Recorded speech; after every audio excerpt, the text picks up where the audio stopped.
Great. Thanks. Welcome, everyone. Good to see you again. I hope you had a good weekend. And yes, continuing with our sessions. Again, I want to thank you, everybody who joined the Friday session, the debrief. I found it very productive from where I'm sitting. And I want to just give a moment if anybody had any other questions that came up as you are trying to, also review in your mind or, looking at the what we'd shared. I think maybe we don't have enough time through the session, but you can still drop it in the chat and I'll respond, or you can take it to the WhatsApp group. I think the dialogue doesn't stop. So we are moving now into module 2, but it doesn't mean that we've forgotten about module 1 because it's still the same course. So please keep it going and let's learn together. So today we are in week 2, and we're going to be tackling the second module of our training, which is about organic production rules. As you see on your screen, we're going to talk about, the different elements of production, of course, as is supposed to happen on the farm. So we're going to look at farm production units. What is the interpretation of the new EU organic regulation in terms of these requirements? Like we said, not many additional rules, but rather some are more stringent in terms of implementation. So we're going to look at that, requirements around conversion. We're going to look at,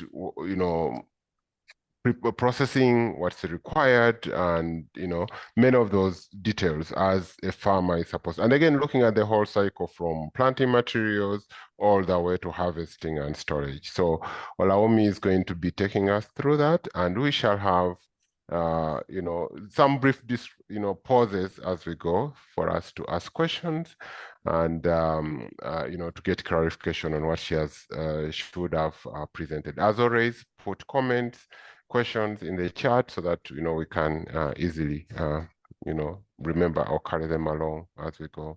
And at the end of it all, we shall talk about our assignment and then the debrief session that will be coming this Friday as well.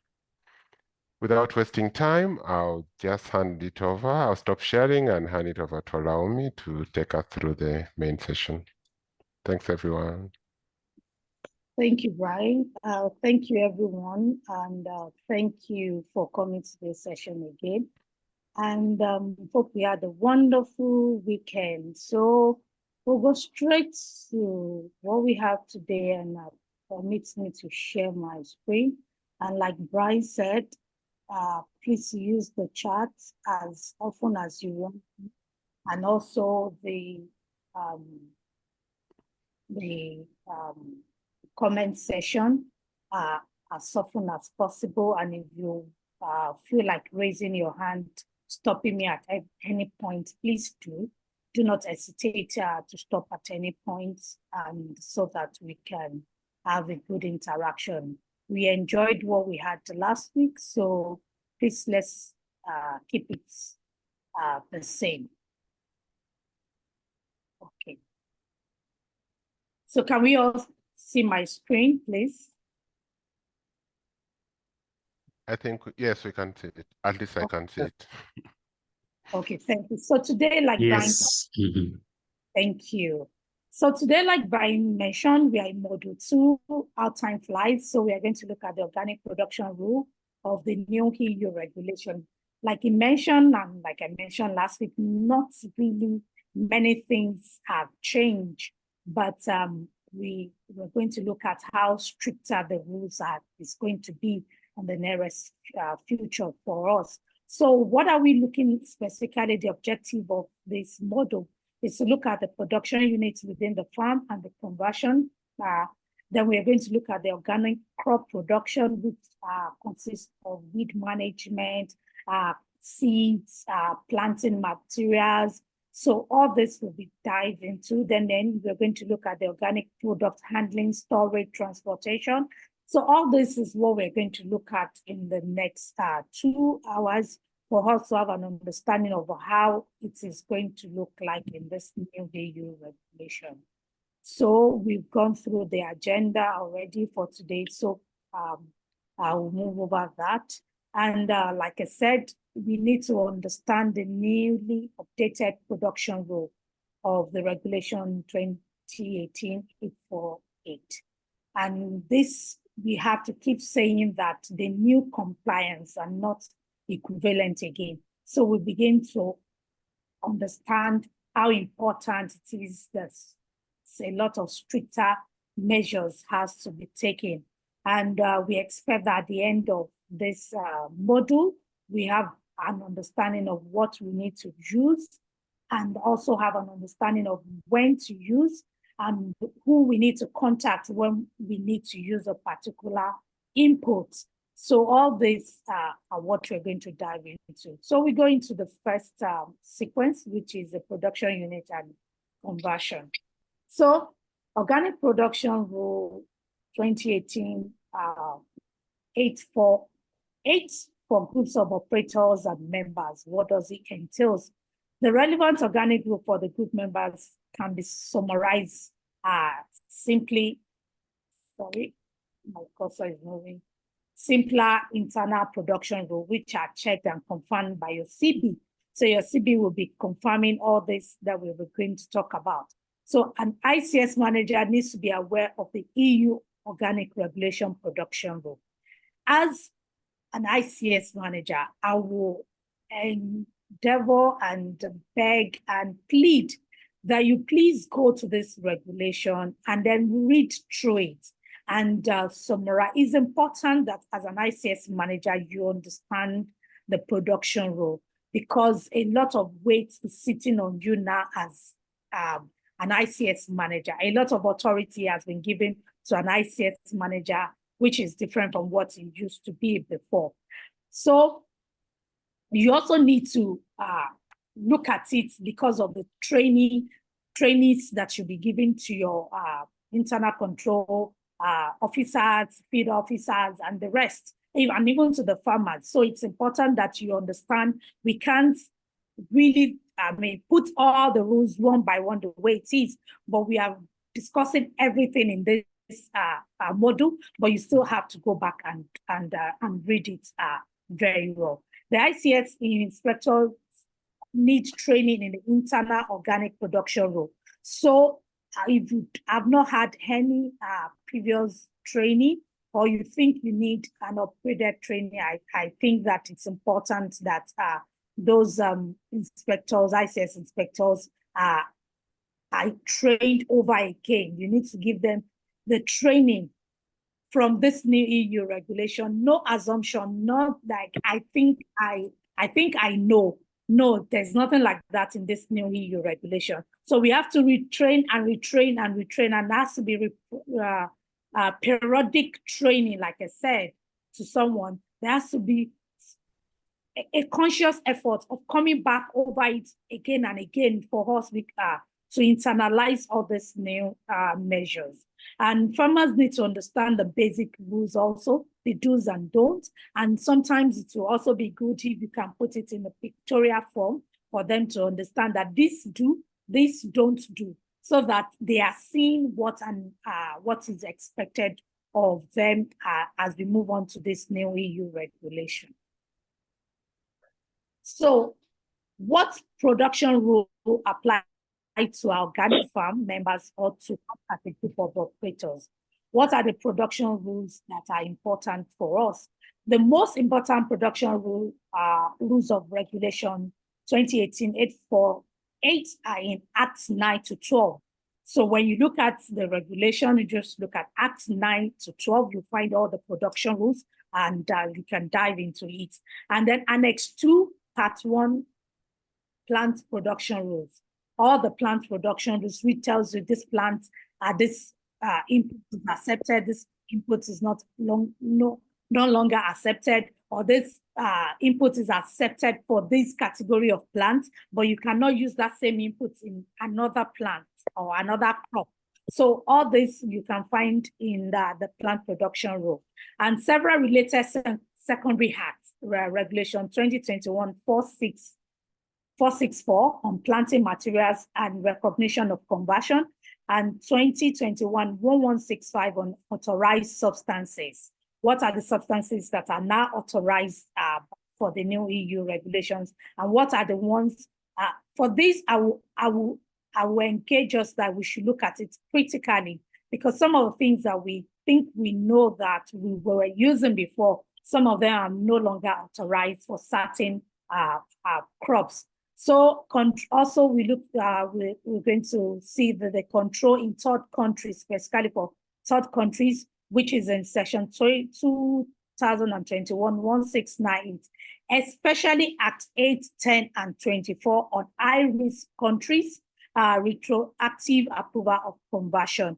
Please, reading the regulatory text is complex. Yes, it's very complex, but these rules and procedures apply only to operations in the EU states. And so please, the summary applicable rules and references specific regulation article is included in this training. So we also encourage you to download the PDF from the e-learning platform so that you can always go back to it.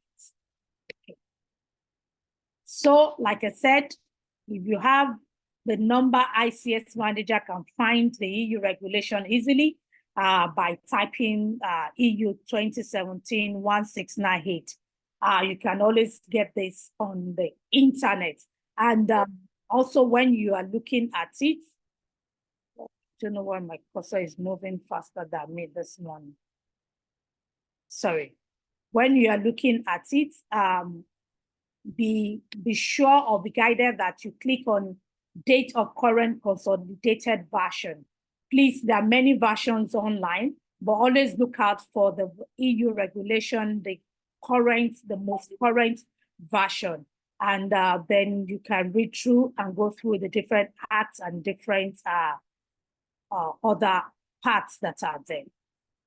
Okay, so let's move faster and then dive into the production rule. Okay, now we want to dive specifically into the production rule. Members' holdings and different production units. The entire farm holding under management by the farmer shall be managed organically.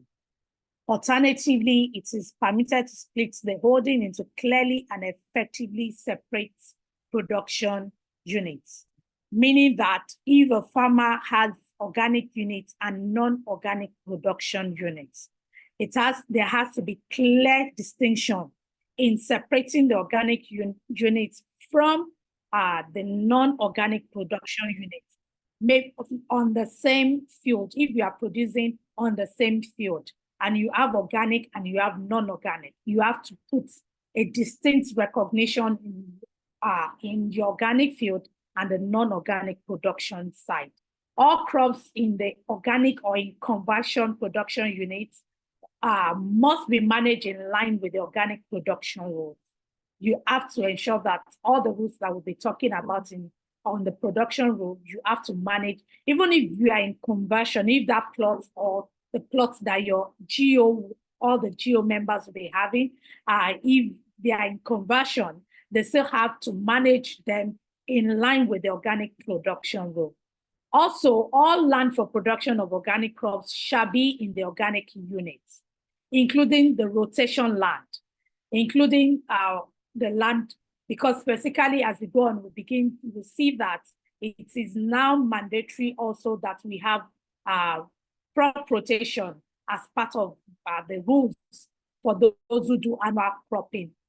And then storage facility for organic inputs and products. It has to be under the organic production land. You can't go and put your storage facility in anywhere where maybe you are using for other kind of production. It has to be stated where you are having your organic production, and your facility, storage facility has to be stated there for organic inputs and even for the storage for the products itself, if you are storing them. Then this is what is new now in the production rule. In conversion units, is defined as separate from the organic units. So any GO member that is in conversion, that has to be separated. The units, the production place has to be separated from where the production has, the conversion has been completed. So you already completed your conversion period. You are not fully organic in a space, but you are also, or the GO members are also converting other spaces. They have to be able to separate where they are converting and where that it is already organic. And if you have certain number of members that are in conversion and those that are already organic, there has to be distinct separation also, even in their collection, that this is the volume from organic and this is the volume for from those who are in conversion. And this also has to be seen on their field, that this is in conversion and this is organic. So you can't say everything is organic. It has to be separated. Then non-organic production units are normally for crops not sold to the GO. A farmer can decide to have non-organic production units, but he's not selling that product or those crops to the GO. He's not selling it as organic to them. So he's allowed under the new EU regulation to do that. All non-organic fields and crop managed by the member needs to be registered by ICS and all details listed in the GO list of members. So like Brian told us last week, all crops that farmer under the GO is actually growing has to be established, has to be documented. So this is where you know that this farmer is producing mango. The GO is actually for mango production, but he has oranges, he has coconuts, and he has maize for his own consumption, maize field for his own consumption. And they might be treating them with other substances, which is not organic, but it has to be recorded that this farmer has all these other fields, like Brian has explained to us last week. Also, production units, what does it mean? All farm assets related to agricultural production of farmers, that is parcel of land, but also facilities for storage of inputs and of products, pastures, livestock, building, etc. That is what we call production units. The ICS needs to register the members' entire farm holding under the management of the members and give details of all production units, not just of plots with organic crops sold to the group. This we have to re-emphasize and re-emphasize as many times as possible, that all production units has to be recorded now. Okay, when we talk about this, also this production unit extensively, we'll be saying that a farmer is allowed to, like I said, is allowed to have his maize farm. I might be treating it with chemicals or whatever. He's allowed to do that. But a farmer that is planting mango and also have another mango farm, which is non-organic, but is on the same field. To be honest, we will advise such parallel production for such person not to be considered or to be part of the GO, or if he wants to be part of the GO, the person should start converting that same mango field to organic, because there are stricter rules about it. And if he has this mango and there's different variety, probably on another field, that might be possible, that might be much better, because then they can distinguish the two different varieties, and it's also on another field, not the same field that is managed organically. So production units and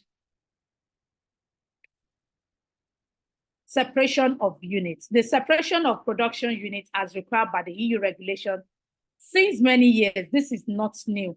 implies more than just separating organic and non-organic fields and crops. Also, the storage of inputs for the organic units and for non-organic units must be clearly separated.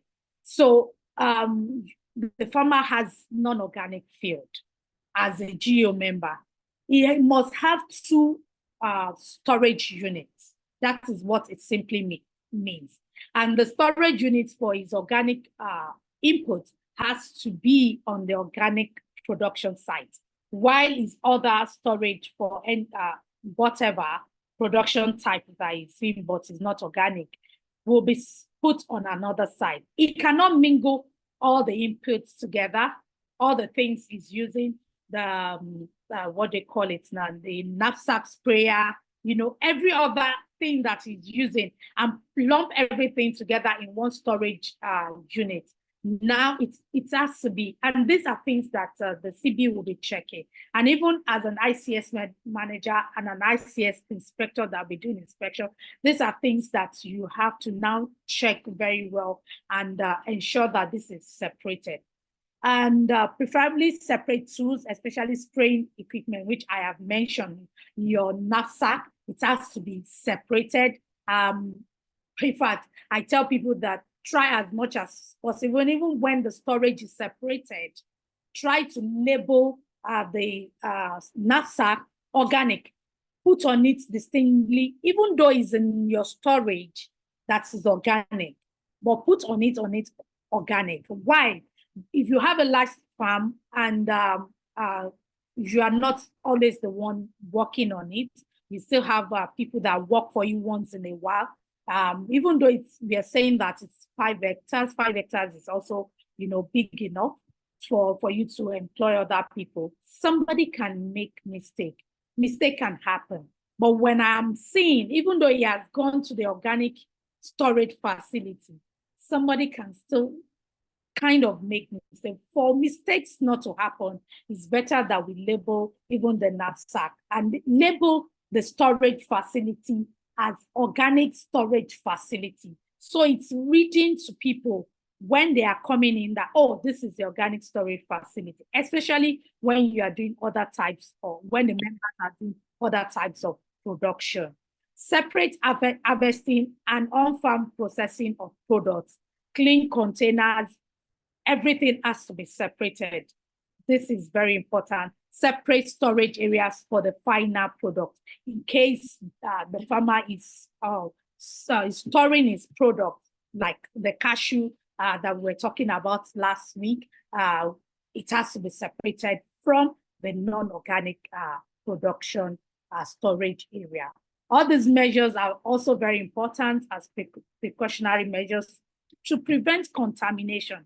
Contamination and mingling can happen at any point in time, and a slight contamination can contaminate the whole consignment that has been shipped. Yeah. So we go to the production unit. I am seeing some charts. Okay. Let me finish this 1.5, okay. Then go into the questions on the chart already. Okay, parallel production of the same crop, not easily distinguishable variety, like I mentioned in terms of mango, in the organic or in conversion and the non-organic farm units of the same farmer is generally not permitted. All fields with cocoa, for example, all fields with cocoa trees shall be managed organically. So a farmer is having a field, and this field, there is organic cocoa and there is non-organic cocoa. There is no way to distinguish these two production, especially when the variety, for like cocoa, it's not something that you can easily distinguish. Maybe for pineapple, Queen Victoria, and also cayenne, sweet cayenne can be distinguished. But honestly, it is high risk. And it means also that the CB will now be paying more attention, taking stricter measures when there's a parallel production going on. of organic and non-organic, of crops that are similar, that looks almost alike. There'll be stricter measures for that GO member. Parallel production ban can be authorized by the CB. Now the authorization has to come. If you have a member that is doing that already, the authorization has to come from the CB as an exception, meaning that the CB will state that this is accepted, he has authorized it, and these are the exceptions rules now for allowing parallel production, only for perennial crops with a conversion plan. So if you are having cacao organic and cacao non-organic, it means that there is a conversion plan already in place. That is when a CB can say that, okay, for the meantime, we will accept that on this same field, this person do the non-organic. And it means that for a maximum of 5 years until last plot with parallel production is organic, meaning that after 2 years, all plots with organic crops must start conversion. So he has non-organic cacao, for example, meaning after 2 years, that same part of the farm, of the field, of his production, he must start converting it to organic. That is when the exemption rule from the CB can be given to him. And under strict condition for notification of each harvest period to CB. So meaning that when he harvests the cacao from this side, which is organic, the cacao from non-organic side, the CB has to be notified of the harvest period, of what is harvested, the quantity, everything. For me, it's a lot of risk. It's also a lot of work for an ICS manager or ICS inspector, for the GO or group of operators to be going through that. And especially if you now have a lot of members doing this. So in client terms, for members in a GO parallel production of perennial crops, is not recommended that it should have non-organic field, because it opens, like I said, opens that GO and that GO group and even the members to high risk, increased CB control procedures, and most ICS unable to meet the detailed regulatory conditions. It is very detailed. The conditions that will be given to such a group will be so high, and then you might not be able to actually meet all these conditions. So it is better that that farmer start converting that same cacao or that same mango field on the same production line field to organic. And over the 3-year conversion, everything can come to organic. So let's go to the chart. Okay. Okay. So module 1, the large group in Kenya asked me whether the buyer can still maintain the ICS. This is from George, and support the That is from George. Allow me just a question. That one I commented on because it was from the previous. Okay. You can go to the next one from Gloria. Yeah. Okay, thank you. And you've answered for the turmeric? I only answered the one from Gloria, the one that follows. Sorry, the one from George, which is from module 1. Then you can continue with the question from Gloria and the next one from Peter. Okay. Gloria said, yes, currently we are doing one product, pineapple, but working on to include other crops like avocado, mango, citrus. Since this summer, have been practicing organic since. No, are we reading from the same? Okay, the one that Gloria I see wrote is it allowed for one farm to have one unit and organic, another unit non-organic of the same product? Okay, I've seen it now. I was reading from the beginning. She had commented in the beginning. So is it allowed for one farm to have one unit under organic and another unit non-organic of the same products? No, it is not allowed. There's, by what I've explained, is saying that as the CB can grant exceptions when it is a perennial crop, and that same non-organic is going to be converted. So for a maximum of 5 years, meaning that when the that production side is in the second year, it will start converting that place to organic. So that in the space of 5 years, that same production site has been converted to organic. So meaning that on the long run, the farm plot will still be, the farmer has to agree that it has to be converted to organic. That is the only way that such farmer can be included in the GUO. Gloria, have I answered your question?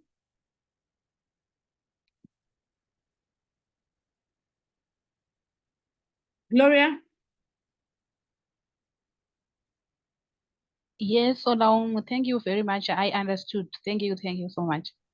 Okay. So Peter is saying, how is it possible to control a neighbor farm who is not practicing planting organic crops and not a member of your farm groups be possible? Okay, if I understand this question very well, you have neighbors, definitely we all have neighbors that are not, organic. And how do you ensure that your production unit is secured since they are not organic? The one of the ways to do this is there are always buffer zones. You have to keep buffer zones. You have to ensure that you do what we call building of, hedgerows. You build trees. You put measures in place that there's the drift from the other side is not coming into your farm as much as possible. And like I said, there has to be buffer zones in your production unit. And these buffer zones normally has to be treated organic, but normally you will not put those crops in the buffer zone to be sold as organic to the GUO selling point, but they must be treated as organic. Brian, do you want to put a comment in this, or should I go on? I think no, it's you've well explained it. It's really around protecting yourself. I think that's the primary goal. How do you protect yourself, just like for any other thing, so that you're not contaminated or your system is not contaminated? So when the inspector comes, they'll be asking you what you're doing to protect yourself, other than asking the neighbor what they are doing not to contaminate you. So that's kind of the balance. Yeah, thank you. So they have to, like I said, they have to plant trees and maintain the buffer zone. And in that buffer zone, most of the time, what I've seen is that when you tell farmer to maintain the buffer zone, and telling them that they cannot now sell that buffer zone to the GUO as organic, they tend to so why will I now treat it as organic and then I'm not able to sell it as a product under the GUO? You have to explain to them the risk in that zone and what it can do to the entire production of not just their own farm or their own products that they are selling, but the entire GUO members, what that risk can imply to them. When farmers begin, or members of GUO begin to understand this risk that one person's issue can actually affect every other person, the sales of every other person, they will begin to understand and they will begin to put these measures in place. And as an organization that is helping them, you have to mark it out for them, with them. You have to show them. You have to go there and explain to them and demonstrate from this place to this place. This is the buffer zone. And so this place, and when it's buying time, you have to ensure that those products from those buffer zones are not included in the sales. So it's a lot of work. It's a lot of monitoring, even to the point of buying. Okay, so we'll move on now. Land requirements. There's another question. Are all crops grown in an organic unit for sale to group of operators only, or units can also be intercrop with home consumption crops? Yes, you can intercrop with home consumption crops, but all those crops that you intercrop as home consumption crop has to be treated organically.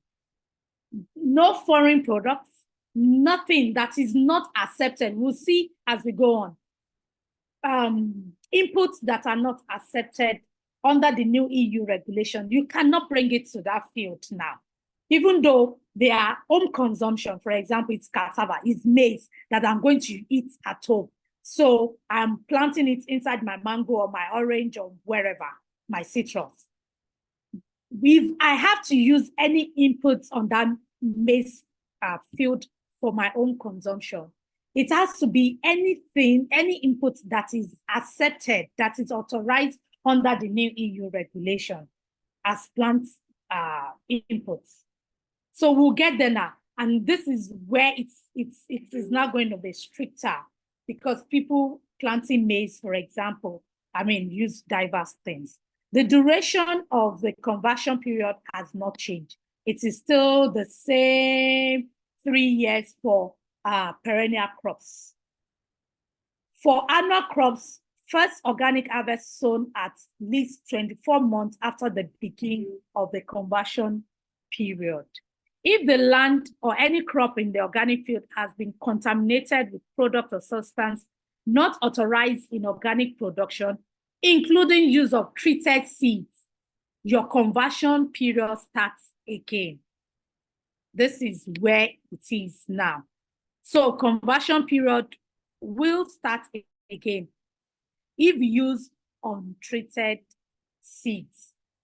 So these are something that has not changed.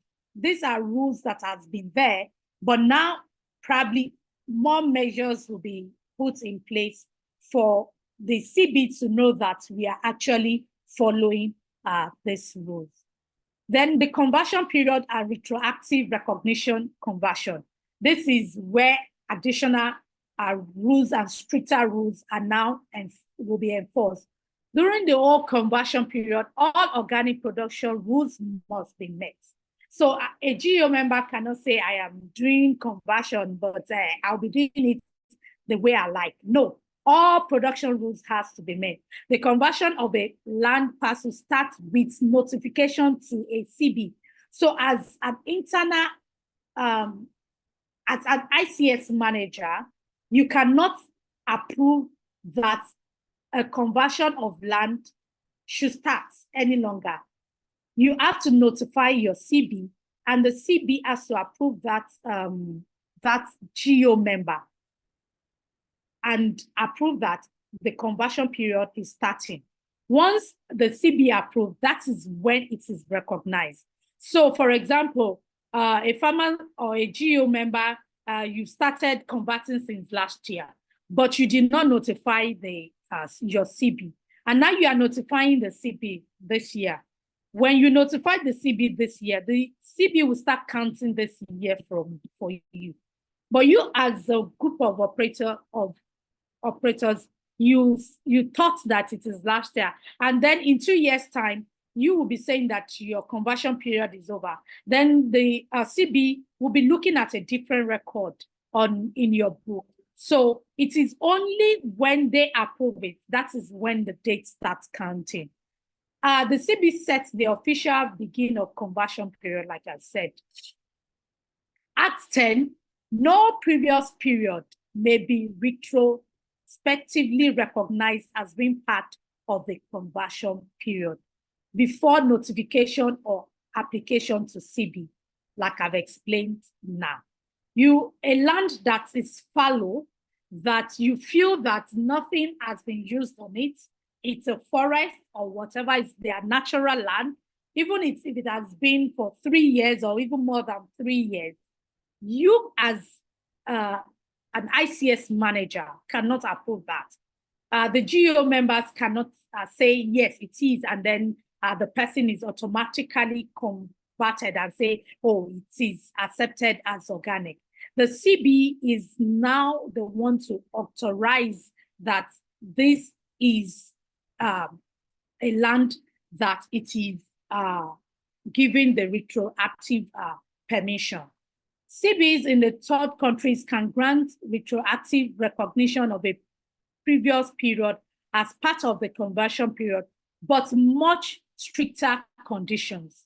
So a lot of questions will be asked for them to be able to understand and prove, and for you as an ICS to prove that that particular plot of land has been left fallow for a long time, is under natural space, and all the conditions that you feel that that land should be automatically accepted as organic.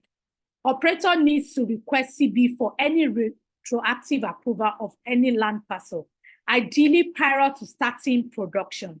So before that member starts production, you should have contacted the CB, get the approval on paper, and then the farmer or the GO member can start production for it, which it means that a request for each parcel of land of each farmer is sent in advance.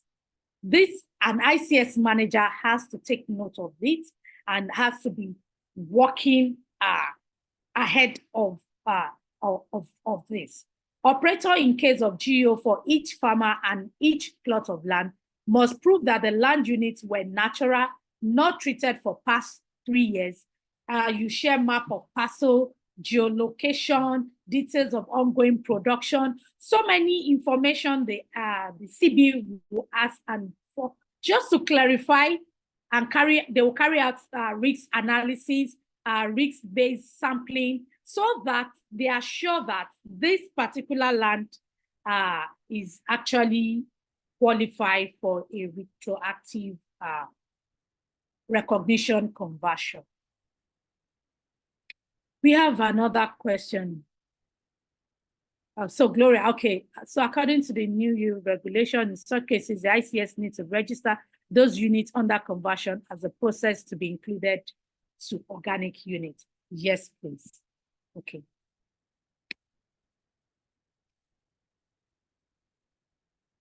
So conversion period, retroactive recognition in a GOO.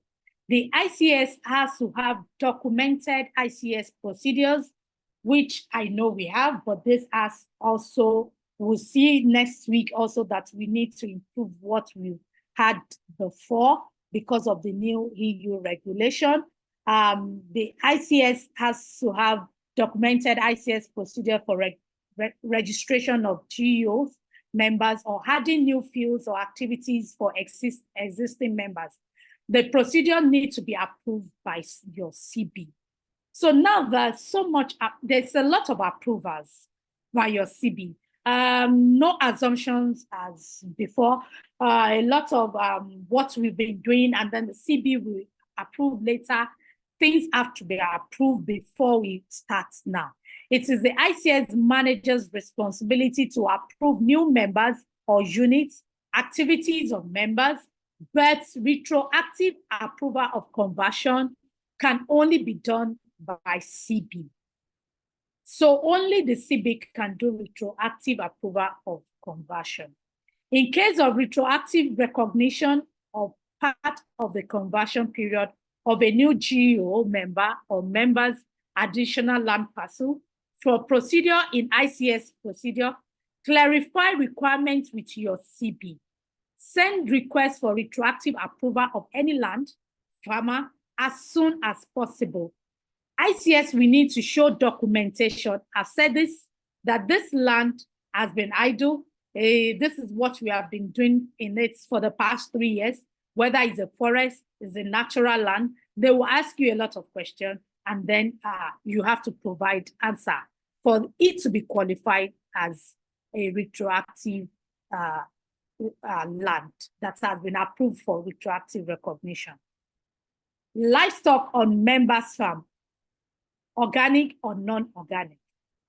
Almost all organic farms worldwide have some livestock, some don't. And this is important for organic farming because you need probably manure from this livestock to increase your soil fertility. However, certification of livestock products according to the EU regulation and import of livestock products is very complex. And this product category cannot easily be included. So what is essential when you have livestock on your farm and you are using the manure for keeping the soil fertility of that farm? For that reason, livestock production in international organic crop production is so far not assessed at any level of detail during organic inspection, except to check potential of contamination of the organic units, checking for tick when it comes to the ruminant animal on the organic field. So you check if there's any contamination of tick, whether the animal is bringing tick to the field, which will lead to other, disease spreading on your field. And then you ensure that the livestock husbandry is extensive and would not be considered factory farming. So you are doing open grazing in the field, and then you're also cutting field for them. Then you are also ensuring that they have access to good ventilation where they're sleeping. You are treating them organic as possible. You are ensuring that things that are contaminated or things that are not approved as organic are not given to them, so that they eventually don't deposit waste that are compromised into your field. So these are measures that we all just have to put in place to ensure that those livestock are kept properly on our field, and that the produce the manure from them can then be used in our field. In the new GEO ICS member list, there are also no detail required on livestock. So there's no really any information as part of the non-organic unit since not certified in food details. But the recommendation that ICS record the basic data. So we recommend that you put in place number of cattle or animals, the animal type, the numbers that is being kept on that field, and what type of husbandry they are practicing, and ensure that it is extensive husbandry according to local custom. Then check with your CB whether they want the details included as part of the formerly non-organic units.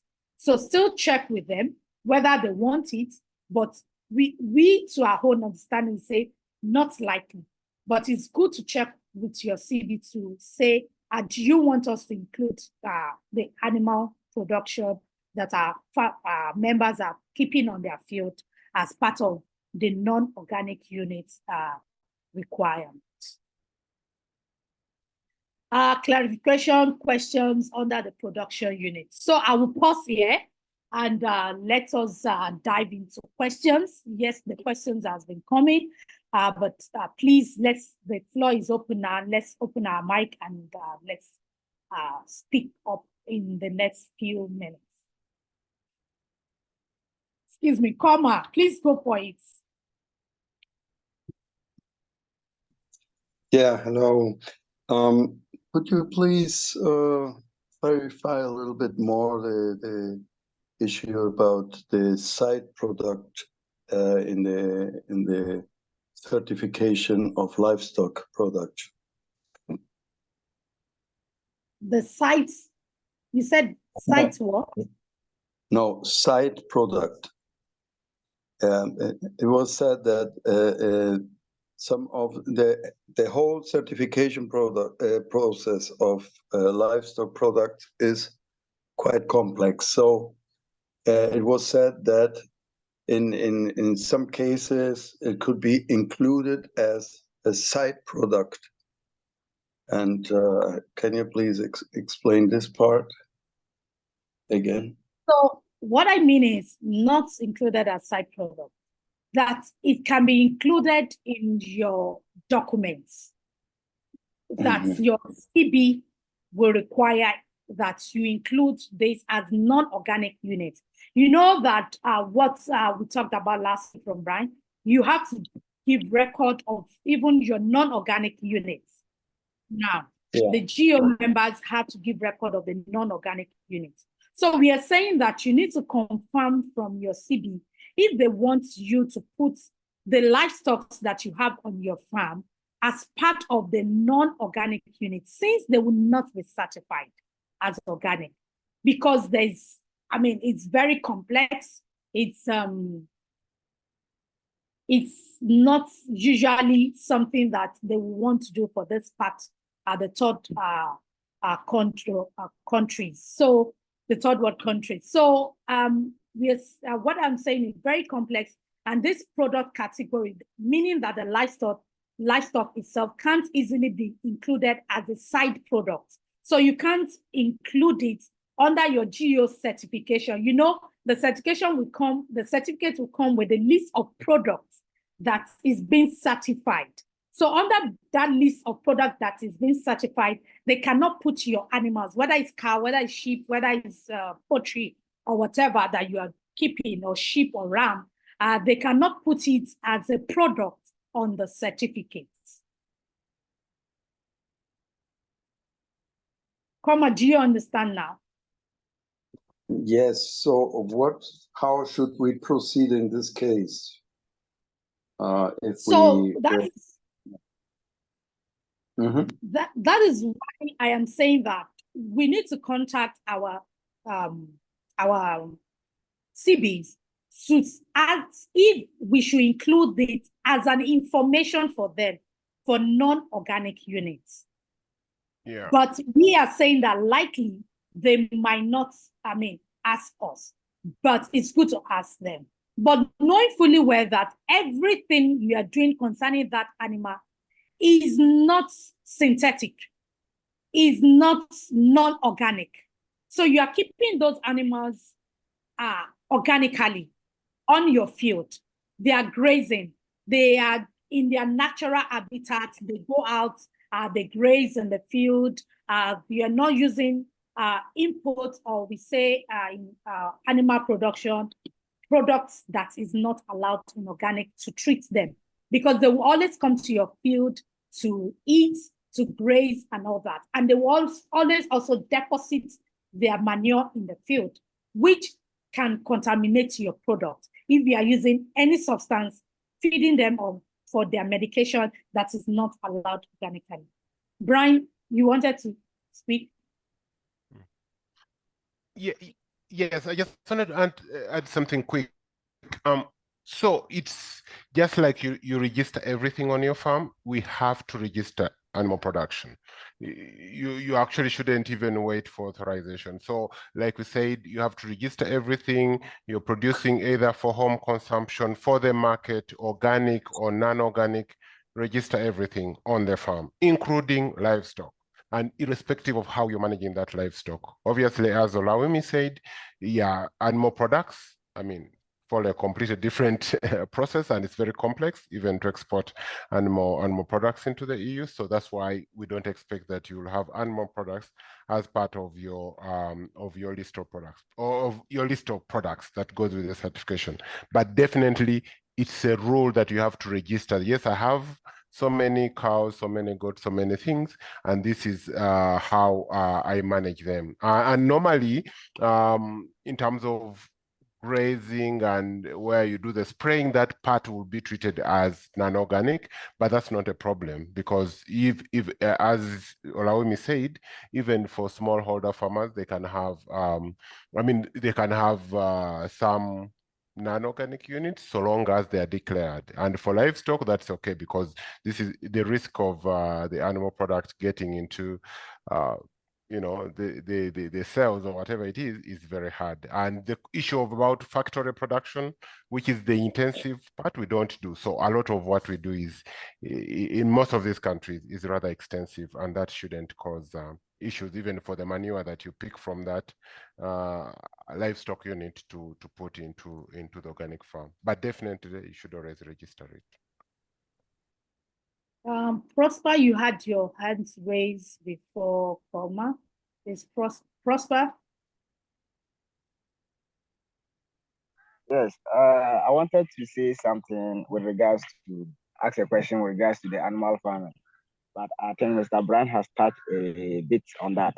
But my question really is, so does that mean we don't have animal farming or organic animal farming? That practice, due to the complexity nature of it, it is not in practice. Oh, it's in practice. That's the truth. We have people practicing organic animal production. Like I do organic animal production. And the complexity of it is also, I don't normally say they are pure organic because of the feed. Where sometimes I run out of my maize and I have to buy maize in the open. So I say organically raised. So I put a lot of measures, but certain measures also. But when it comes to ruminants, I say our ruminants is organic because one, they don't even roam about. They don't go free range anywhere else except our field.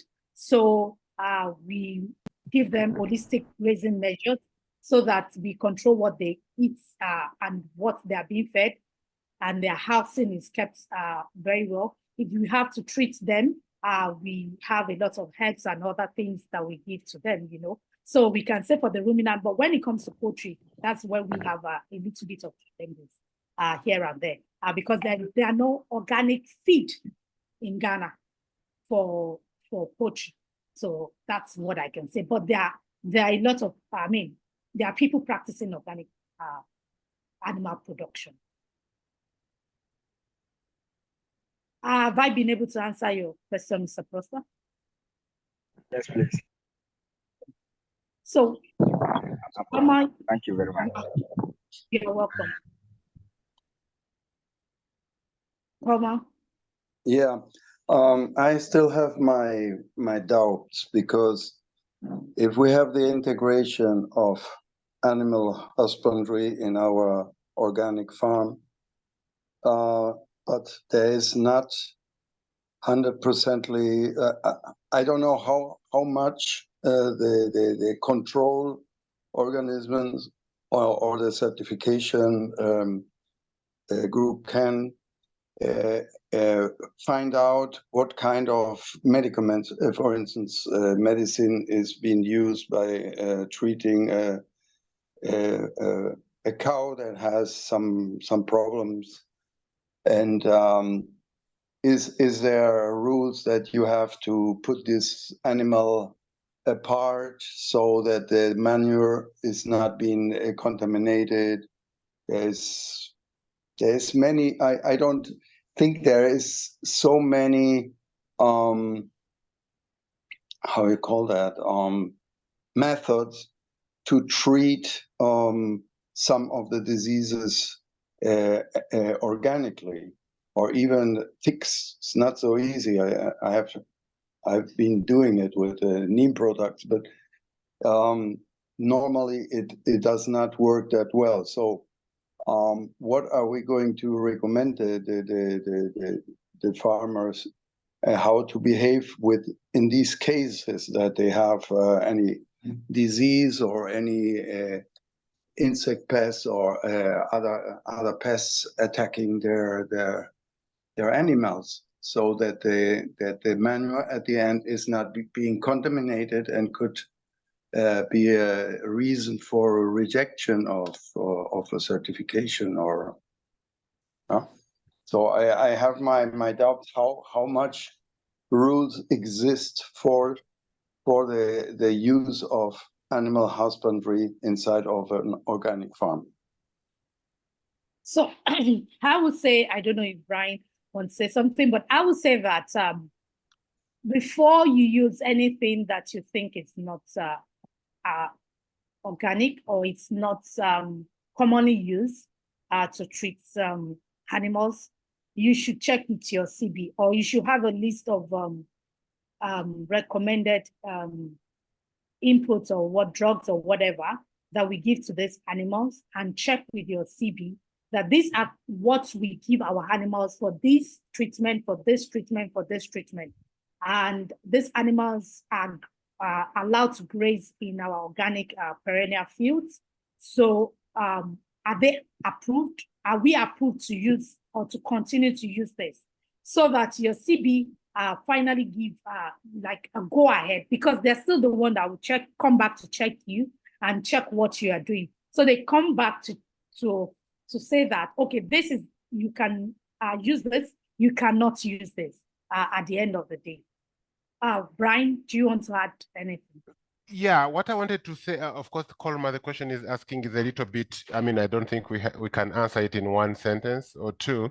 It will need a little bit more, maybe self-reading about how to approach this question. I've just put in the chat what we call the Organic Africa Training Manual, and I mean, I was part of that work, and we have modules on animal husbandry and how you have to approach it in organic production. What we are talking about here is changes in the standard. So farmers have always, I mean, there are many certified farmers that also have livestock in their system. So we are saying what has changed of that. And literally the way we've explained it, actually nothing has changed. You know, this is how it has always been. You can have your livestock, you can treat them with, you know, medicines, normal medicines. It's a question of just separation and ensuring that when you treat the animals and when you dispose of whatever remains of the treatment or containers, the risk of contaminating the organic product is minimized. But rather, it's totally appreciated that not everything can be treated organically, and those exceptions are there. Even within, you know, even within Europe, luckily for us, we don't export. I don't know whether I should say luckily or not. We don't export livestock products, but even in Europe, where they put livestock products on the market as organic, they still sometimes, in extreme cases, where the risk of the livestock is really imminent, they will use those, you know, synthetic or traditional conventional medicines, and it's just the withdrawal period from when you use the materials to when you sell the product. So those considerations are already made, but I would invite you to read that manual, and you'll find a lot of information. Thank you. Yeah, thank you, Brian. And like I said, please, anything you are confused about, whether you want to use or you are not sure, get to your CB and make the final confirmation, and then you'll be sorted, especially when it comes to this animal issue. Okay. So we move on to organic crop production rules. We look at the plant production rule now.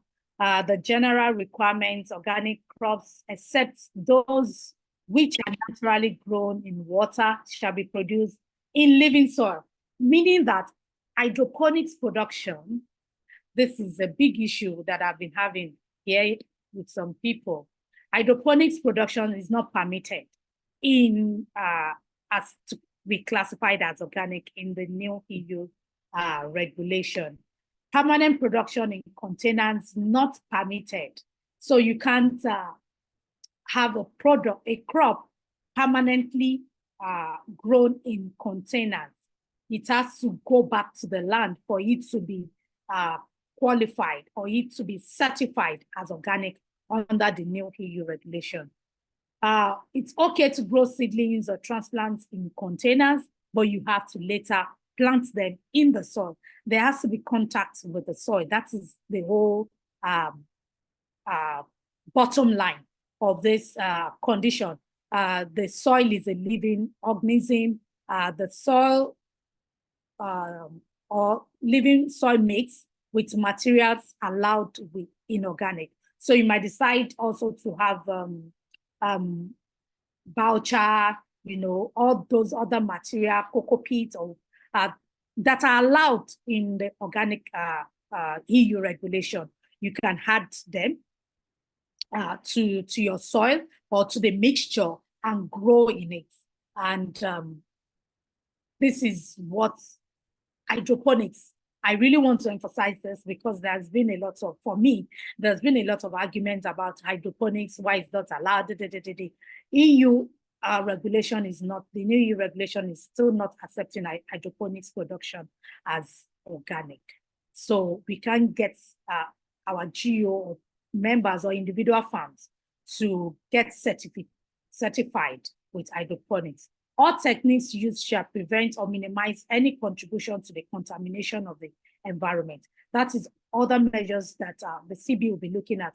What are the measures that you are minimizing contamination to the environment? For example, when you grow your seeds inside the container, like we use the seedlings for perennial crops are grown in plastic bags. How do you dispose these plastic bags after you have transferred the seedlings into the field? Where do you put them? How do you burn them? Where do you burn them? These are questions that they will be looking for and asking you so that you don't contaminate the environment on the long run.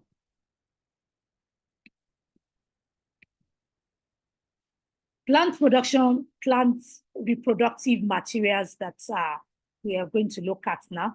For production of organic plants and organic plants productive materials shall be used. Plant reproductive materials means plants and all plant seedlings, seeds, at any stage of growth that are capable or intended for producing the entire plant. Some of us do grafting, so the scion, the stalk, all this shall be considered an organic plant material when you want to use it. In third countries, if no organic reproductive plant material are available, in conversion, plant reproductive material permitted without authorization. But it means that it is in conversion, and meaning that it's in conversion field that has been registered. So even though you are not going to now go and say, we want to take from field ABCZ, give us authorization, but you are taking from a field that is already, you've already put on your list that it is in conversion, then you are allowed to use it. But you cannot go outside a field that is in conversion to take plant materials to use for propagation for an organic field. Use of untreated non-organic plant reproductive material in a third country may be authorized by the CB. Please underline the word or note the word untreated. So meaning that treated seeds are prohibited in organic units. So we can get approval for use of untreated non-organic seeds, but treated seeds are prohibited in organic units. And this is a rule that we have to follow, and it's going to be stricter, especially those who are doing vegetables, horticulture vegetables.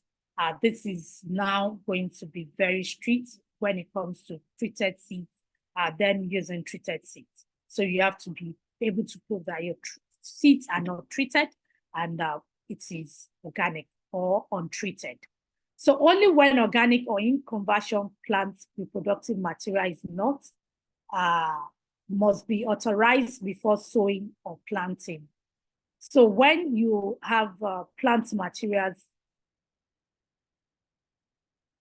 that is not in conversion or it is not organic, then you have to send to your CB for approval.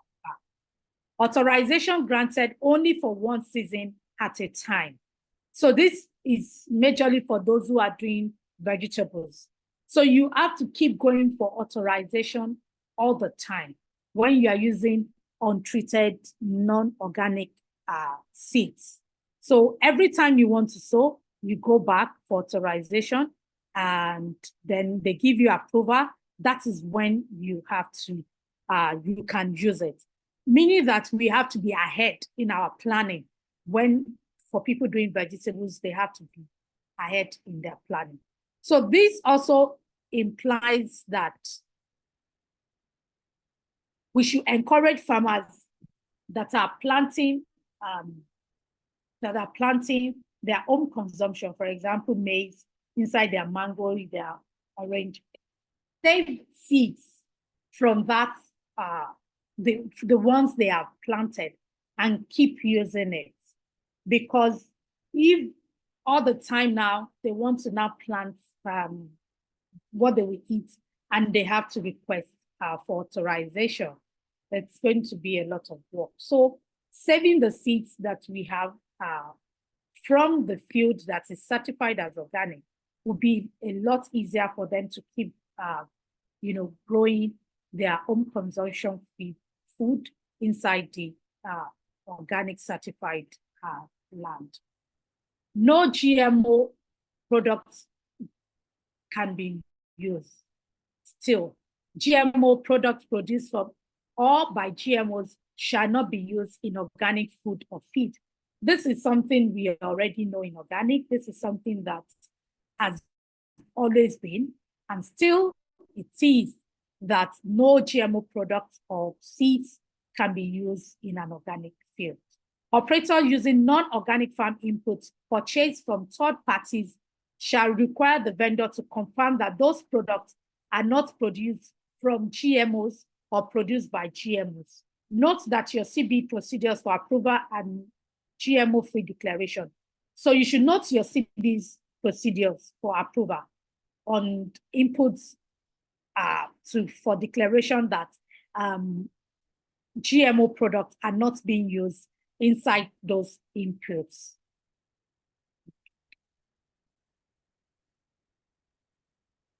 Organic soil management principles.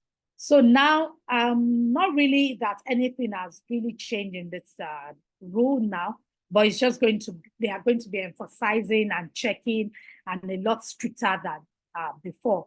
In organic plant production, tillage and cultivation practices shall be used, maintain or increase soil organic matter. You're putting your compost, you're putting your manure, ensure soil stability, soil biodiversity.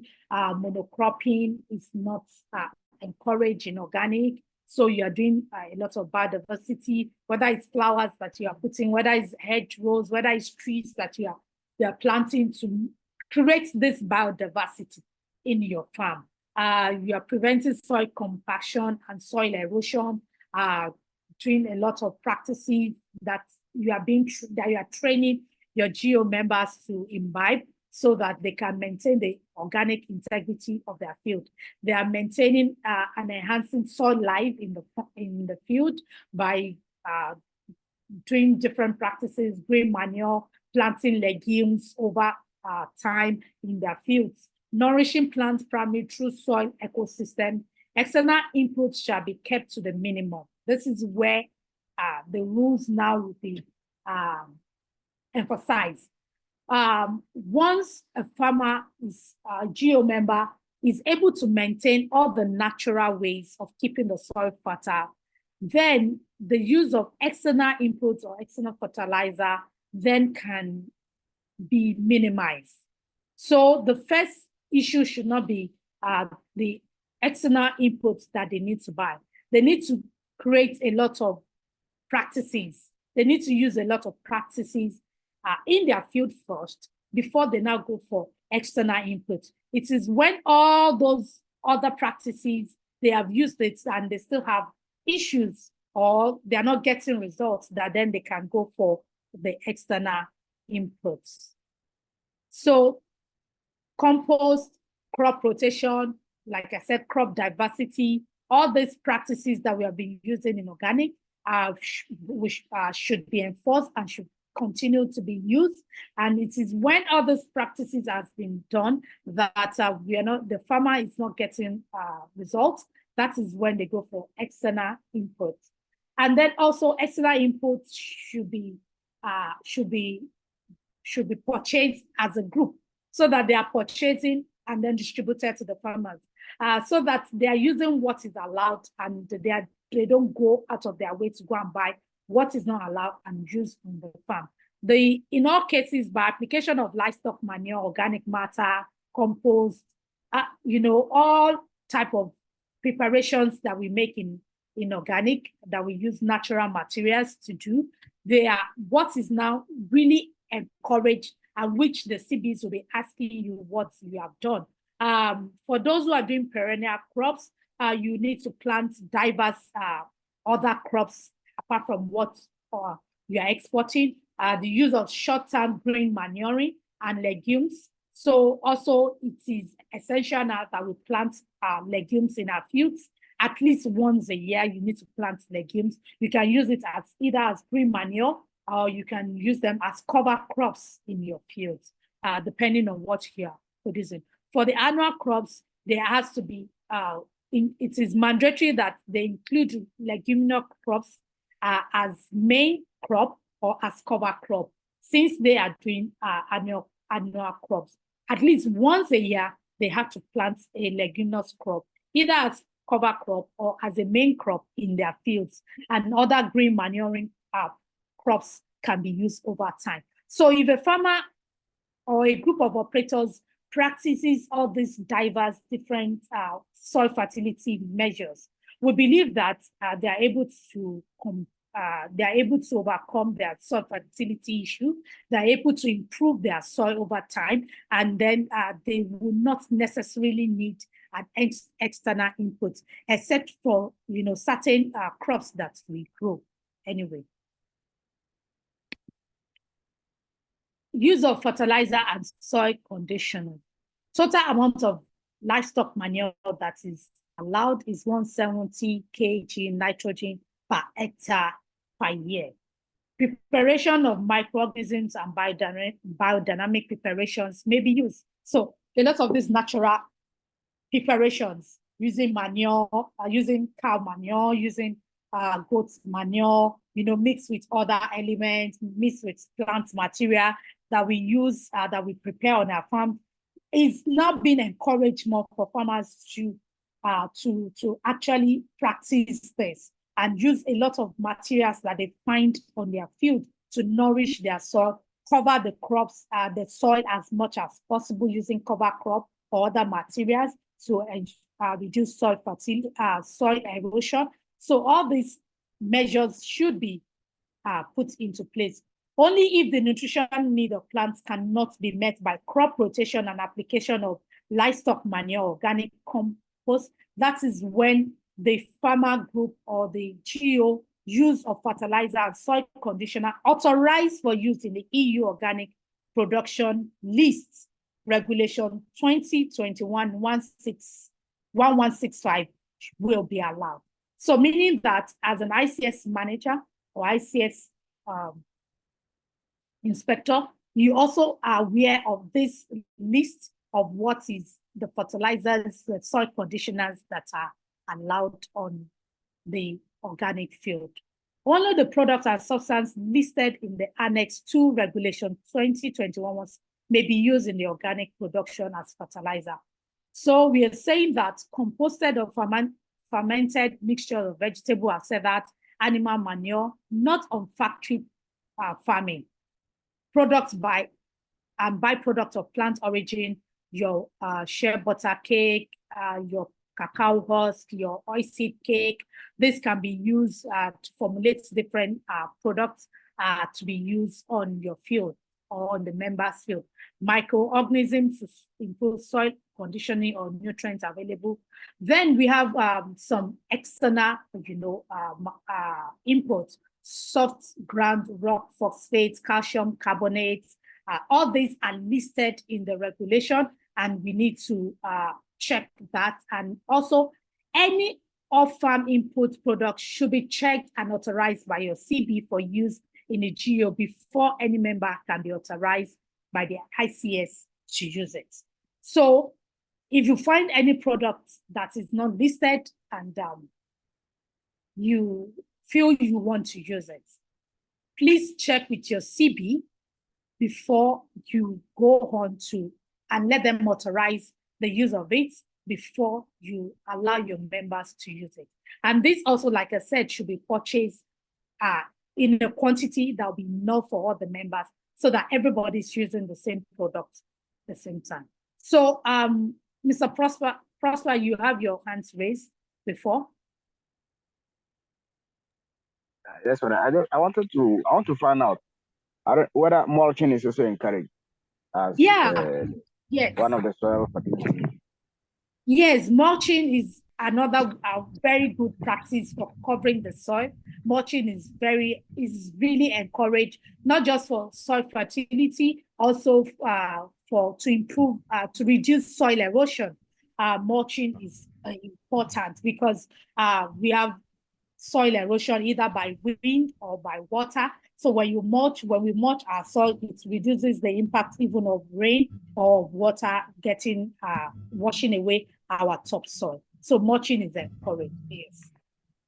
Thank you. Yeah.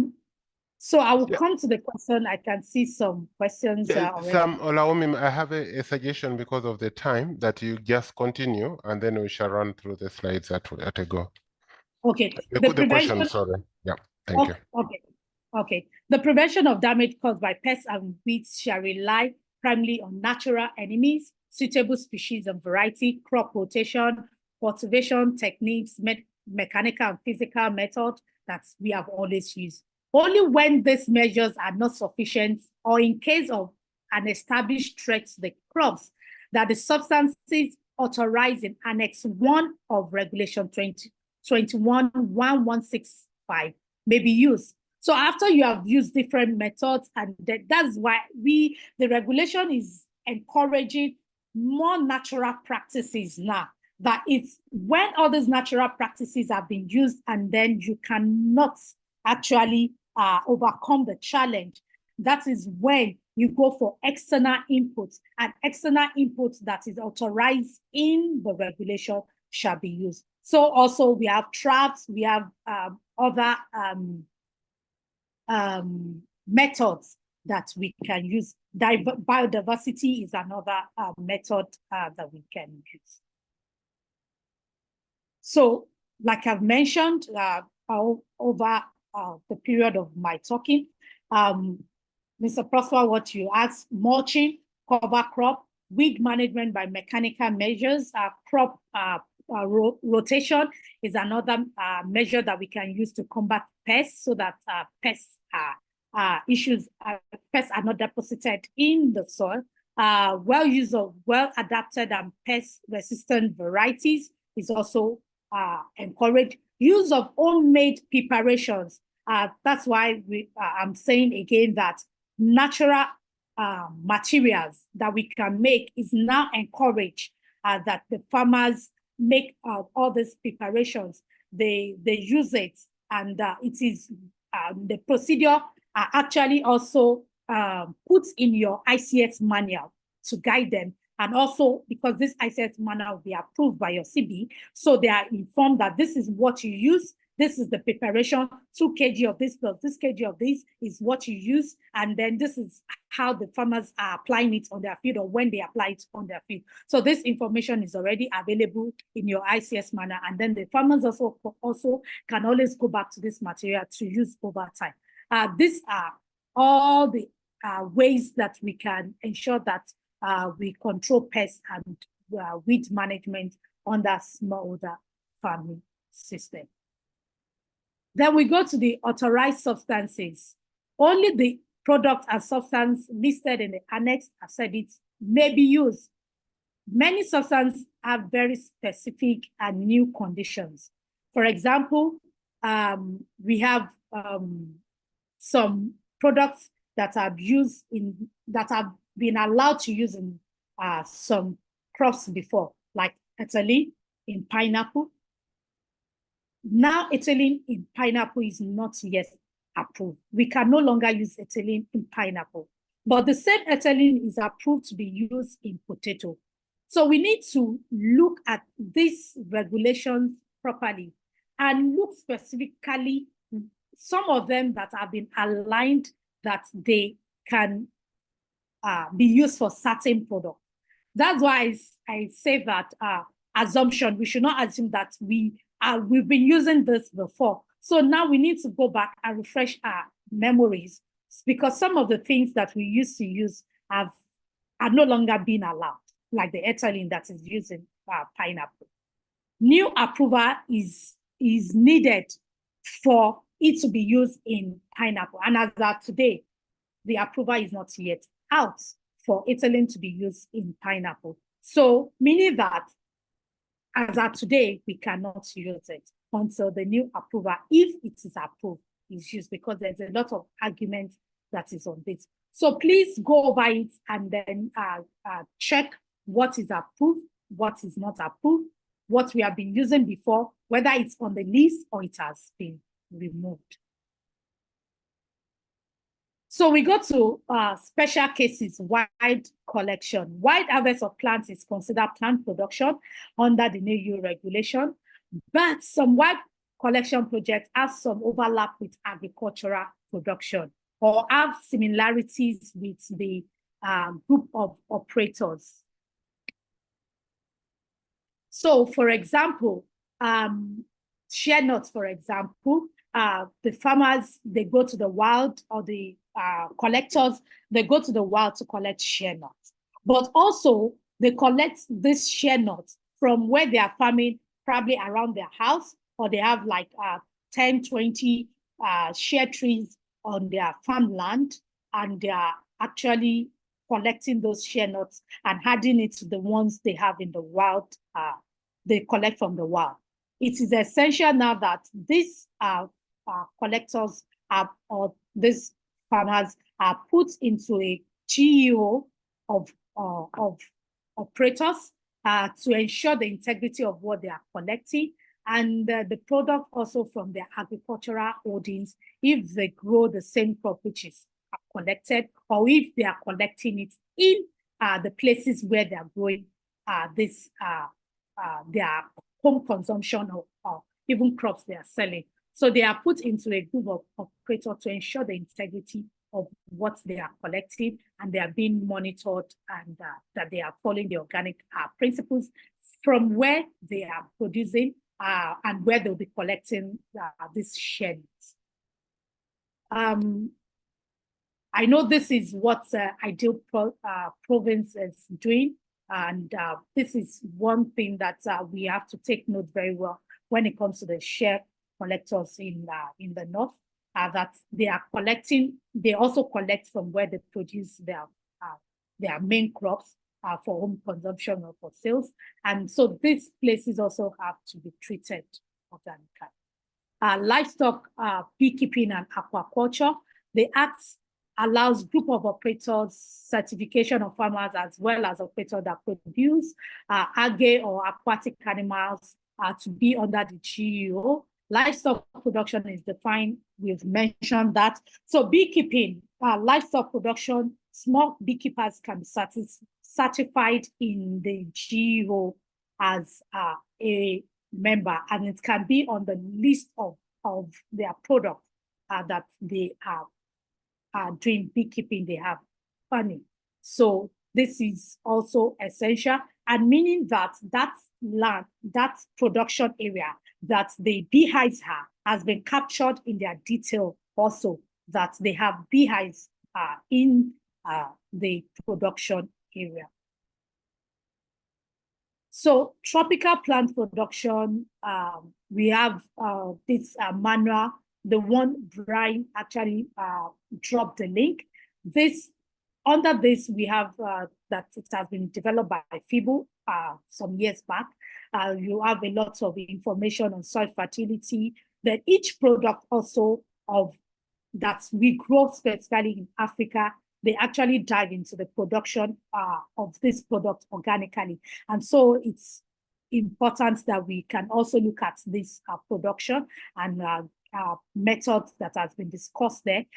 But also we go back to our EU regulation and check with our new EU regulation. Okay, clarification. I would like to, because our time has been seriously spent, that I would like to finish, and a lot of questions have been dropped at the chat, and then we can have a 20 minutes discussion.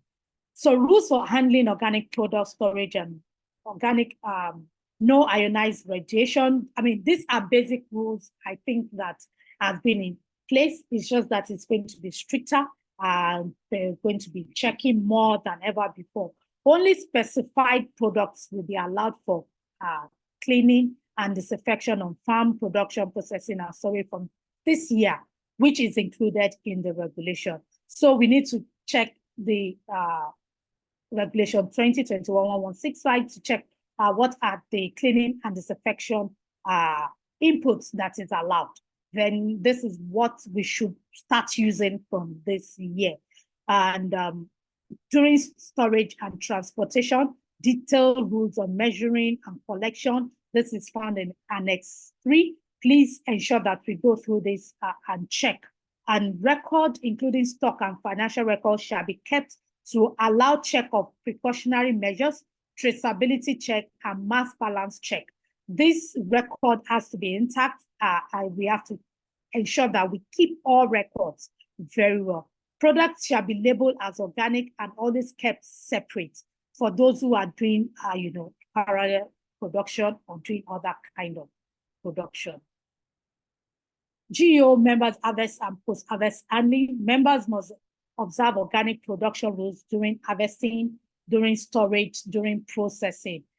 Required precautionary measures by members during harvest, clean and separate use of machineries and tools, clean and separate places for drying, for processing, for storage. You must be able to distinguish and separate your non-organic products from your organic, and separate your non-organic from your non-organic neighbors. Only permitted ingredients are used for cleaning, like I said. No contamination, rodents, insect control during storage. You have to be able to control where you are storing to ensure that there are no rodents, insects are not coming in. No contamination during transport to purchase center, meaning that if you are using a truck, the truck is cleaned very well before. If the truck is not yours, you ensure that the day that it is going to be used is taken to a washing bay, is cleaned properly before they go and collect this product and transported to where it is. And even our processing area, they have to be cleaned regularly, more than ever before. And handling of our products, we have to ensure that all this, when we are storing before processing, are cleaned in good cleaning environments. Annex 3 provides a detailed list of rules to ensure organic product integrity during collection. Please ensure that we go through this Annex 3 properly, and we ensure that this we understand. Receipts to farmer and purchase record. When we take product from farmers, we need to give them a receipt. We need to put the record down so that there is check and balance, there's traceability back. There's our CB is able to see that there's transparency in all that we're doing, and we're ensuring the integrity of all the product from the beginning to the end. Documented reception check, members' certification status, and yield estimates. When they are bringing their cashew to the collection unit, the certification status of that member should be checked. And then the yield estimates, so that a member that is supposed to have a yield of 500 kg should not be bringing a yield of 1,000 kg at the end of the day. Then we know that there's a risk of contamination or fraud already in place. So this same thing we're saying, storage, appropriate management of storage area. Please ensure that your storage area is well ventilated. They are not sitting on the ground. You have, plants and everything in place. So, and there's breathing space between your product and for those who are processing, who are adding value to the products. ICS requirements and traceability. The ICS shall comprise documented procedure, show the origin of the product, allow the tracing of all products of all members throughout the stages, whether the production, processing, preparation, or export. So you can actually trace each product back to each farmer at the end of the day. I will really want to go into this export certification of inspection. Each imported consignment to the EU needs to be accompanied by a certification of inspection, your COI. It has to be issued electronically and can no longer be issued on paper. This has been the issue since 2022, so definitely we have been practicing this. Or those who want to start doing the new EU regulation, you cannot issue your certificate of inspection by paper. Again, it has to be done electronically. New rulers rule for prior notification before arrival via traces, meaning minimum 1 working day before arrival of your product. The COI must be issued before the consignment leaves the third country. So before it leaves Ghana, you must have your COI issued. So your product cannot travel without your COI. New boxes to be filled on traders. So there are now more questions that you have to fill than before. Product category to be included also in this document. Traces, connection with customers, and upload of commercial documents on the Traces platform.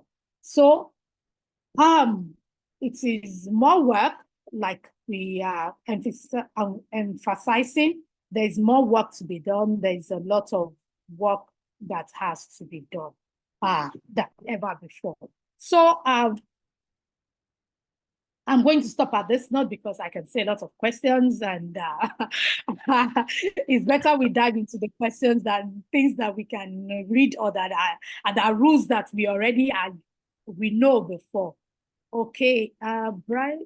And I've been really helping with answering in the chat, so I don't know, maybe we don't have to run through each one of them, but if anybody who put their question in the chat feels that they have additional questions based on the answer I gave, I think, yeah, we can accommodate those. Or even new questions, I think we can do that. Yeah, but I've tried to answer most of them. Okay, someone is asking for the last slide. Last slide, yeah. Okay. Is it this one? The new imports, other new imports rules. There are some new rules in secondary acts. The import company, these are for those who are the company now, in the EU notifies its control body about its imports through traces that I've mentioned before. At the point of entry, the Border Control Authority performs official control on all consignments for verification of compliance with applicable EU agri-food legislation, including organic labeling rules. For organic products, this includes the examination of your COI and supporting documents, as well as result of residual tests. So these are things that we have been doing, but also now it's going to be like stricter. It's going to be followed. The traces, we ensure that all this information are put in place, are checked at the point of entry. Organic produce that require a phytosanitary certificate have to pass through border control points with stricter controls and a limited number of EU points of entry. In the case a competent authority in the import country or a CB finds or suspects any non-authorized substance in organic products, the measure of Act 29 or 218848 are triggered. includes temporary blocking of lot and official investigation of the source and the causes of contamination. So in as much, for me, this whole essence of rules that are guiding, if we do our part and we ensure that we monitor the farmers the way we are supposed to monitor the farmers, we shouldn't have problems, because the CB will test our products. So if we maintain all the different rules that we are checking them on regular basis, we are not waiting until when we have internal inspection to go and visit our farmers.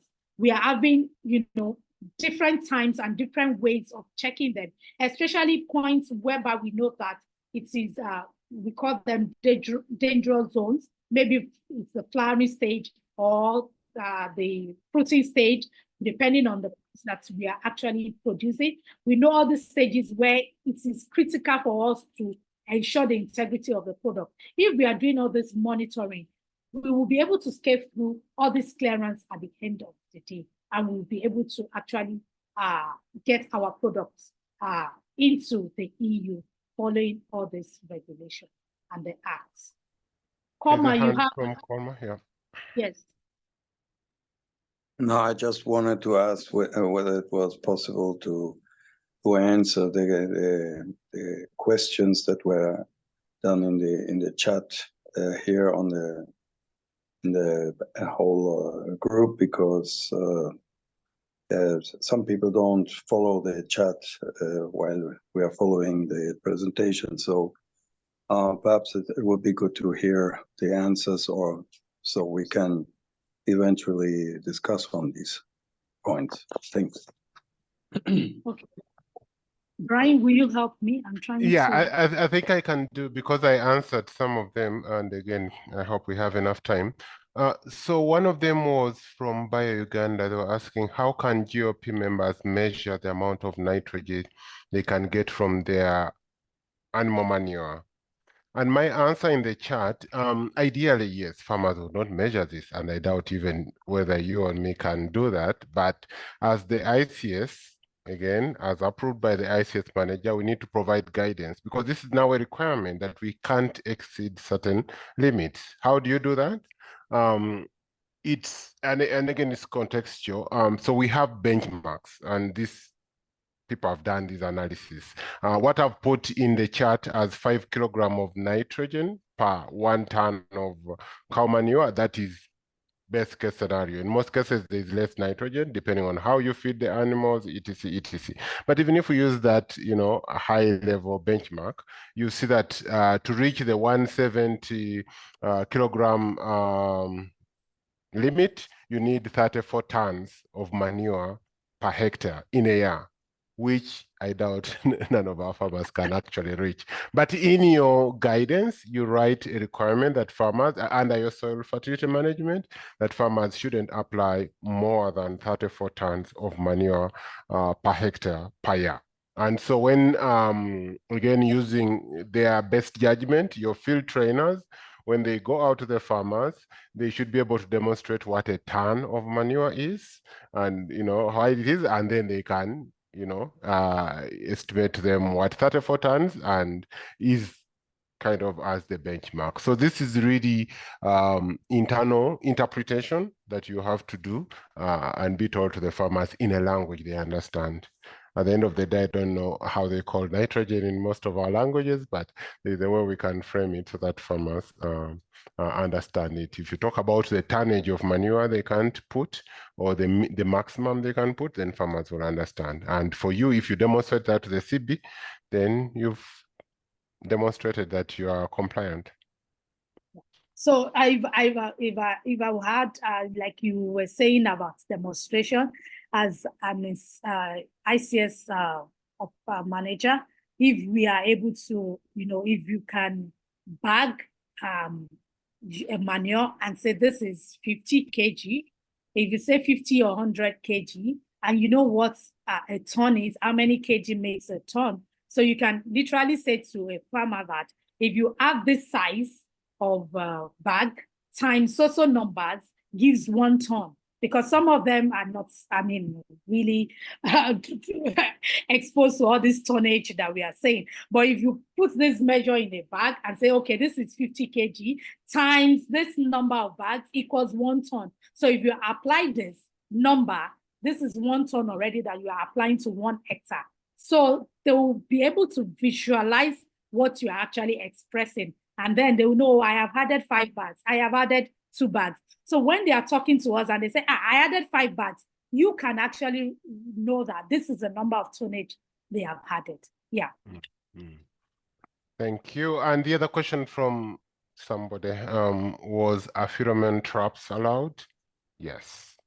They are allowed. You can use them. It's the only, I think the bit of restriction is when you have to dispose them, when you, maybe they are damaged or whatever, but just like you dispose everything, but they're allowed. You can use them. Then TC was asking, what are organic seeds, or how do you explain non-organic seeds? That I think is the easiest.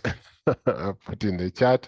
But obviously, if it's not coming from an organic system, then it's not organic. We call it non-organic. And non-organic can mean treated, but also non-organic can be untreated, meaning it's just sourced locally from any, it's not treated. As Olaomi explained, treated are strictly not allowed. Non-organic, non-treated can be used, but you need to get approval for them to be used. I think that's the different. So whenever you're going to use seed, I think you need to pay attention that it's coming from organic. That's the standard.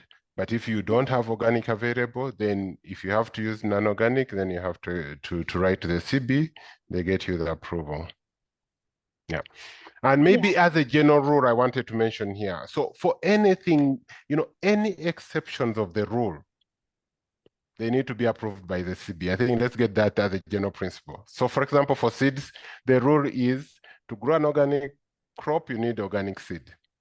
So if you have an exception, meaning that you can't get organic seed, so anything else aside from organic seed, then you need approval from the CB. The same goes to when Olami was talking about retroactive approval of conversion. The rule is everything has to go through conversion, as she mentioned, 3 years, and then for the annual crops. If you want retroactive, meaning that you want yours to be fastened or shortened, then you need the approval of the CB. So anything outside the rule, you need approval of the CB. Then there was a question, by growing leguminous green or cover crops, it means that the seeds used have a track record of where it's acquired, non-treated. Exactly, I think I've just explained that. They have to be organic. If not organic and untreated, then you need to inform the CB. And then I think those were the ones, unless I've missed. Allow me, you want to add anything? Yeah. Yeah, for me, when we talk about seeds, it's also good that as an organization managing or that is going to eventually buy these products from these farmers, you come into agreement with them to source the seeds for them. So because you have a higher understanding of the negative impact it's going to play on you. So you know that you have to source it right, you know what organic means, you know what untreated seeds is and everything. Then you can source it collectively for the farmers, and then it can be distributed to them. But if you leave them to source on their own, there might be a lot of issues at the end of the day. The same thing with those who do perennial crops. Then seedlings can be raised together, and then it can be distributed for their farmers. Then you can ensure and guide through the whole process what is done when the seedlings are being raised, what is used on them, and all this process you can verify, and then you can manage it effectively as a group together, that individual farmers doing everything on their own, because a lot of contamination can come in at any point in time from anybody. So this is what I just have to say, that since there are a group of operators working together, it is also good that they come together and do some of these processes together. Then it's release everybody on the long term. Because if not, then you are going to ask this farmer, where did you get your seed from? So it's a lot of work, mental work that you are going to do as an ICS manager or ICS company that is helping the farmers. So, Koma. Yeah, I would like to know, very often the organically produced seeds are not available. And also if you want to start eventually to grow a new vegetable. So what we are doing is we are getting the seeds from conventional production. And I would like to know how long, or is there any rule on that? How long they must have been produced in an organic way so they can be accepted following the new rules? So I would say that since if you don't have a certificate before, and if that farmer doesn't have a certificate before, it means that you are in conversion. So meaning that your seeds or whatever you're growing on it is also in conversion. So by the time you plant the first year, you harvest the product and you are saving seed from it. And you have gone through the organic rules. That is what is important in production, meaning that automatically that seed is already converted into organic. The second year, that seed is an organic seed. Then you continue to use it. Then, depending if it's like you mentioned, vegetable, at least the following year, when you are now be using that seed, it is already in a converted, maybe conventional or untreated seeds that you used before. It is already in conversion, or it's already converted to organic, depending on the seeds itself or the type of vegetable that we are actually looking at. Some are high risk, some are low risk, even the different vegetables. So also how you can save seeds from one and not be able to save seeds from another. Those are nitty-gritty issues of production for each vegetable that we are talking about. So by the time you are on your second year, you should be able to prove that this is now an organic seeds that you use from your conversion period. Yeah, because the first year very often they come mixed with some products to fungicides or sometimes insecticides. But okay, we produce these seeds on normally after we even wash these seeds, so we try to get these residues off as much as possible, and then we plant them, and then we harvest the seeds. We don't use the products for commercialization. Perhaps we use some for our own consumption, and otherwise we just recover the seeds, because that's the main task. So we very often these vegetables, we leave them until they are too mature to be harvested for consumption, because we need the seeds. But these seeds will not be treated anymore, and I consider them as organic after the first year. If I may chime in again in the interest of time. So again, it's compliance. Sometimes there are no shortcuts. So if you buy conventional seed and use it on the farm, then you have to go through full conversion, which is the 3 years. So if your land is already organic and you use conventional seed, the ideal is you have to restart the conversion, as Olawi mentioned. If you get seed from out, which is not organic, it's from a source which is not organic, but it's not treated. And again, the rule is you actually have to inform the CB before that, because they have to do their own risk assessment. Which seed is it, for which crop, and all that. So if they approve it as a non-organic, non-treated seed, then the crop, you can plant it on the land. It doesn't have to go through conversion, and the product you'll harvest will be organic. Because it's assessed from a risk management point of view.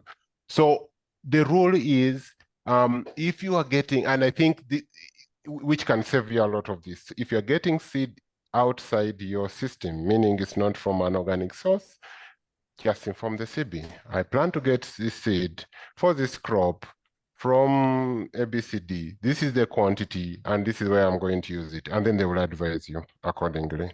I think that's the shortcut, because sometimes it's also very hard, especially for commercial seed, to get it untreated. So most of the commercial seed is treated, and because you don't want to just get it and put it and go back through the conversion, then you rather mitigate it by notifying them. If they're not strict and they approve it, then you're safe. But ideally they shouldn't. They have to first assess it. I know we are closely at time, and I know we have Friday, so we are going to have a debrief this coming Friday, 2 hours of talking through all these questions that you may have. I know this is a very important topic, and the assumption we make where we are sitting is that you already organic experts in your own right. So we are only talking about changes in the regulation. But obviously, when you're discussing these things, there's no, it's very, you can't set the boundaries between what, or limit yourself from going into the technical content. So I gave you that link in the chat. You can read this Africa manual. It's written Africa. I know, Colma, you're not in Africa, but the same principles apply globally. We wrote this while sitting outside Africa, but obviously the same principles apply, and I've tested it. So read that for any other clarifications, and come on Friday with questions, with more experiences that we can all learn from. As a result, we're actually also giving you another assignment, which is basically to reflect on what you're doing. You've had all these requirements, all these changes. What do you think about these changes? How are they impacting your system? What are some of those significant changes that you need to make in your system in order to be compliant? And what are some of those that will be challenging? So you'll download this assignment, fill it based on your case study, the same case study we've been dealing with from module 1, and let's have a discussion on Friday based on your responses and any other questions that you may come up with. So yeah, that's all for today. The assignment, you'll download it as you did for the assignment 1, fill it, submit it by the deadline as also indicated, and let's have a discussion on Friday with this and other questions. Allow me any last mention? Yeah, the last important information would be to please, because at the end of the day, based on the last experience, people were begging for their certificates and making me look as if I'm the one that doesn't want to release certificates. Please ensure that you do all your assignments and ensure that you come to the session, because it's 2 ways. Some are doing assignments and not coming to the session. So the 2 has to be balanced. We've set the rules. It is 100% assignment and it is 80% attendance in the session. So we are giving like 20% off. And it is only those who are able to have their certificate based on these rules at the end of the day will be able to go in for the second round of opportunity with Collate, which is now one-on-one, experts coming to your ICS and then working with your ICS to ensure that you scale through this new EU regulation. So that is why we're encouraging you to attend and to do all this assignment, because we will not be able to do anything at the end of the day when you don't have your certificate. Thank you, and hopefully we shall see you Friday. Exactly. Thank you so much, and see you on Friday. Allow me, there is a question from Colma, but you can respond bilaterally with him. Okay. Thank you. Bye-bye. Thank you. Bye. Thank you. Bye-bye.